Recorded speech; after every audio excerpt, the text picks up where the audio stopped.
Hi, welcome to Little Sprouts Learning Garden. We're a home daycare that focuses on the total child, mind, body, and spirit. We grow a lot of our own food, chemical-free, and we focus on healthy foods, taking care of our bodies, and learning about taking care of the earth, building social skills, and other important skills for school readiness.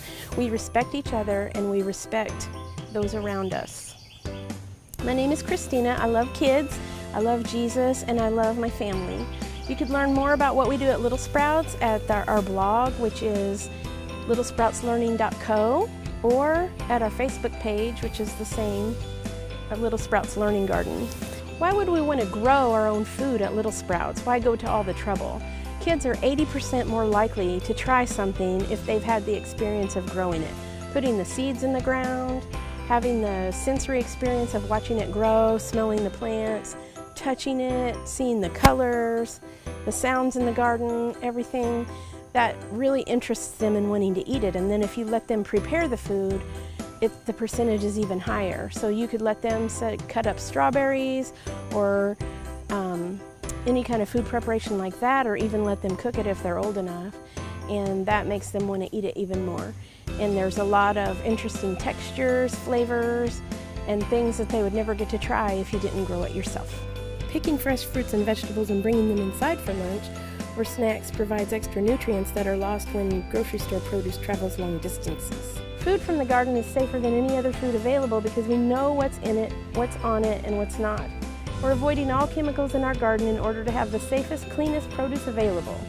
Day after day I hear about foods being recalled, and I think I don't have to worry about that because I grew this spinach myself, or this baby food didn't come from the store.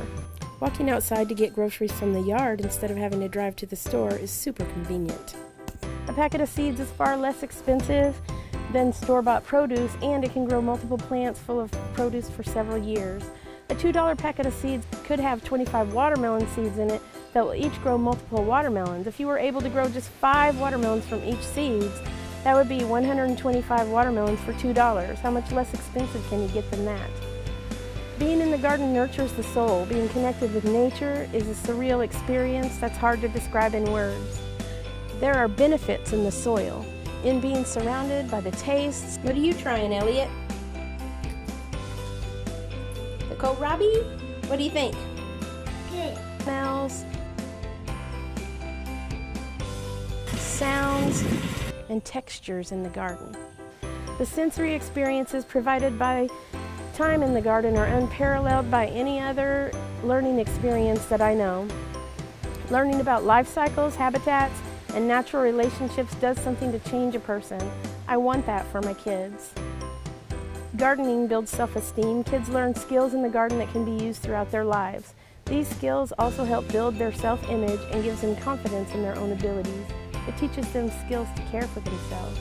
The garden gives kids a sense of accomplishment, knowing something they planted grew and flourished. Getting to see a tiny radish seed produce radishes in just a few weeks is amazing. It's a life-altering kind of amazing. The basics of gardening are simple. Put seeds and plants in the dirt and give them sun, water, and they will grow. Don't make it too complicated and you will enjoy it. Start small. You don't want to take on too much and overwhelm yourself. There will be chores like weeding and making sure the plants have enough water, and you need to learn to care for the plants in small numbers before you dig up an acre of planting space. Keep it simple. Don't try to do too many things in one place so your plants don't have enough room to grow. Don't try to learn everything at once. Be patient with yourself and give yourself time to learn. Don't expect the garden or the kids' behavior to be perfect. We have toys in our garden for the kids who are not as into gardening as the others. I have kids who just want to plant once, maybe out of 10 times, and I have kids that would plant an hour a day every day. They never get tired of planting and harvesting. I have a play area in both gardens for the kids who aren't interested that day.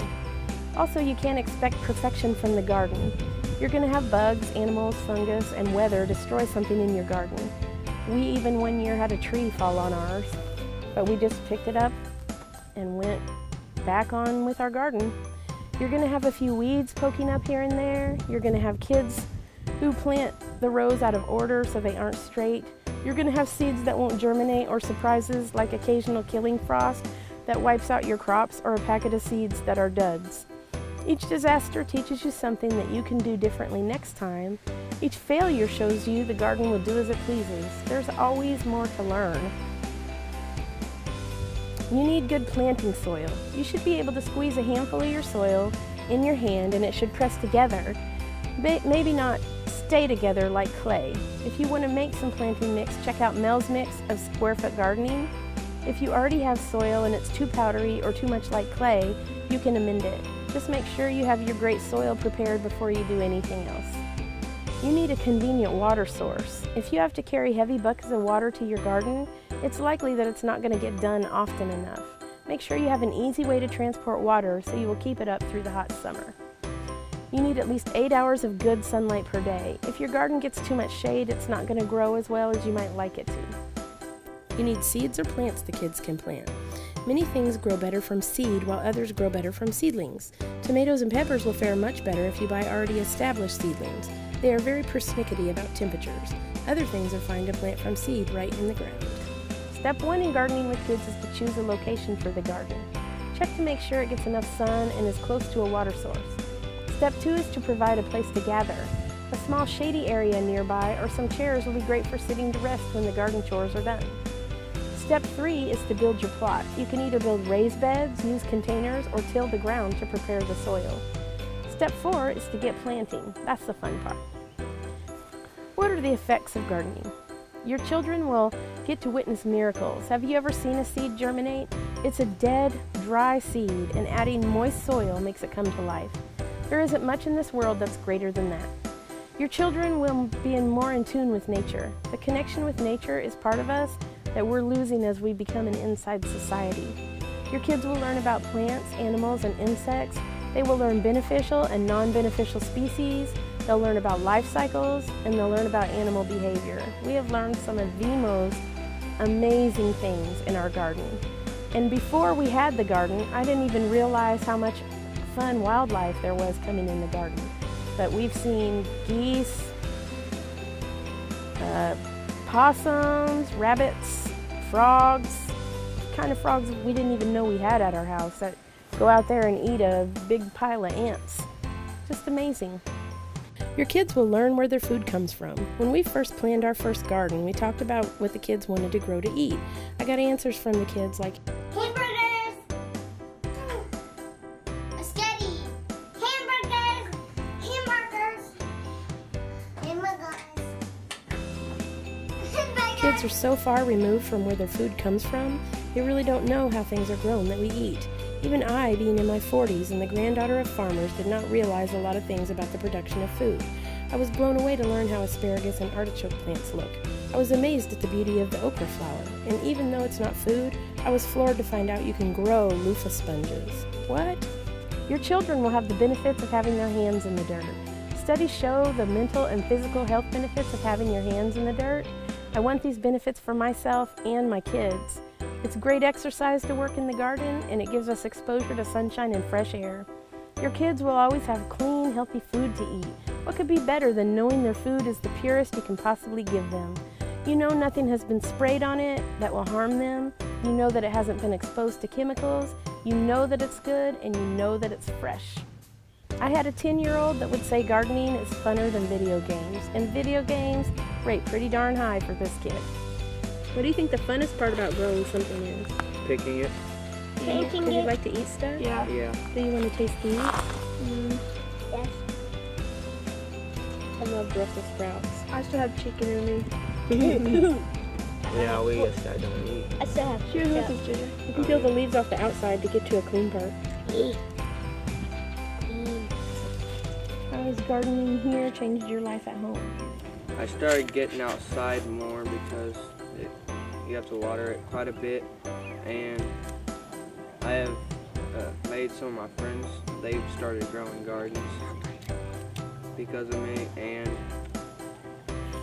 I think it's better for the earth because the stores put chemicals in theirs, and if we grow some, we don't put any chemicals in ours. In the food? Yeah. What about you, Charlie? How has gardening here changed your life at home? tried more food that I did in my life. What? Kale, whatever that was. Kale? Yeah. We have some growing right over there. And I've also been eating healthier. Yeah. Because I used to just eat a whole bunch of Candy. little Debbie's and all of that stuff. And then for snacks, we've been like, you can like in the summer have like actual like vegetables, like put Oh, ranch or fruit. something on it, or fruit. Apples. And they're yummy. Instead of eating a lot of chocolate. Remember doing the worm compost? Whole bunch of worms on there. Mm-hmm. Do you remember what the kind of worms they are? Earthworms? Bigger ones? Yep, they're wigglers. Yes, good. I have children whose parents say they will no longer eat French fries at restaurants. They want vegetables. The families you serve will be introduced to new foods by their own children, which have great influence over them. They will like that you're getting their kids to try new and healthy foods. They have learned a lot about different types of vegetables, because I tend to fix the same ones over and over again, and it can be pretty boring, I guess, for kids. But anyway, and I'm kind of picky, I guess, so that tends to be real rough for them. But they come home talking about different vegetables some of them I've never even heard of, or could pronounce, because there was one that was kohlrabi, and I didn't even know what it was, or they were coming home telling me about it and how they would eat it, all that kind of stuff.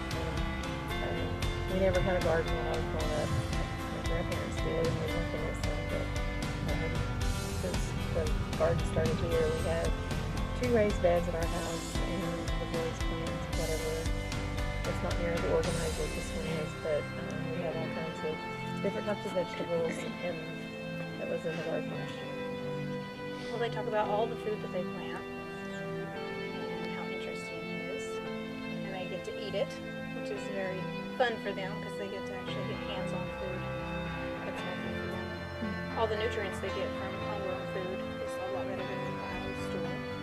So we do it at home also. It just teaches the children that, you know, working together makes something really good that we can be proud of. It's a accomplishment for me to see something can come from a little seed into a big plant that can, you know. I promise you, if you give it time, your garden will change your kids. Even my husband, who helps me in the garden, has received benefits from the garden we grow with the kids. He has a lot of pride in what we're doing and the part he plays in it, and he has also learned to like more variety of food and adopted a healthier lifestyle. You will have the most amazing sense of accomplishment from teaching your kids to grow things while you learn yourself right alongside them. I did not start this knowing how to do it. I have been trying to grow a garden with my little people for more than 15 years. I finally learned it was our soil that was the main problem, and things took off from there. There are many garden curriculums that can help you teach the kids even more than you're learning outside working in the garden. The USDA has free curriculums on their website, Red Leaf Press has garden curriculum available, and Junior Master Gardener has a program available to order online that's awesome as well. Those are just a few right off the top of my head, but there's a lot out there. We do many vegetable games and activities inside. We play healthy food bingo, vegetable hide and seek. I found some. I found a carrot.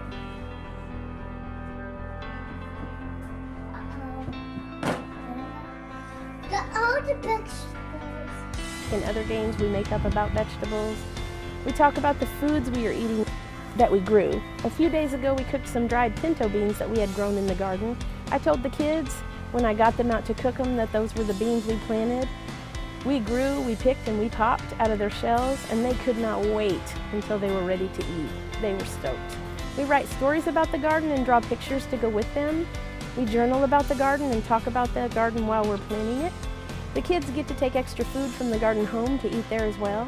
This gives healthy, nutritious foods for their family, gives the kids such a sense of pride, and shows the kids that sharing is good. That's one of their favorite things, is to take home food that we grew. I teach the kids how to wash and prepare the foods we're growing for eating. They get to cut up carrots into sticks or slice cucumbers that we make into pickles. They get to choose what they eat from the garden and how it's going to be prepared. There are many ways to make the garden part of your everyday world. Use your imagination to think of ways to stretch the experiences in the garden into every part of your day, because it has so much to offer. We can learn counting, addition, subtraction, multiplication, division, measuring, fractions, percentages, weight, height, bigger, smaller, colors, order, sensory exposure to scent, sight, sound, textures, taste, all the 5 senses, pre-reading skills, science, the study of bugs and animals, the study of plants, hybridization, seed saving, comparison, nutrition, what nutrients your plants need, water needs, how to know when something is ripe, different techniques of planting and picking that strengthen fine motor skills, color, shapes, sizes, picking weeds and building beds, including filling them with planting medium for gross motor strengthening, dramatic play, social skills, taking turns, patience, acceptance of loss, plant identification, writing, and I could go on forever. Any lesson in the core standards that you can think of can be adapted and taught in the garden, and most of them the garden teaches us. This is a magical place with so much to offer all of us. All we have to do is take advantage of the opportunities nature is giving us. This is an invaluable experience that cannot be overlooked. I encourage you to get out and grow something with a young person today. And if you don't have young people in your life, I promise the garden will change you too.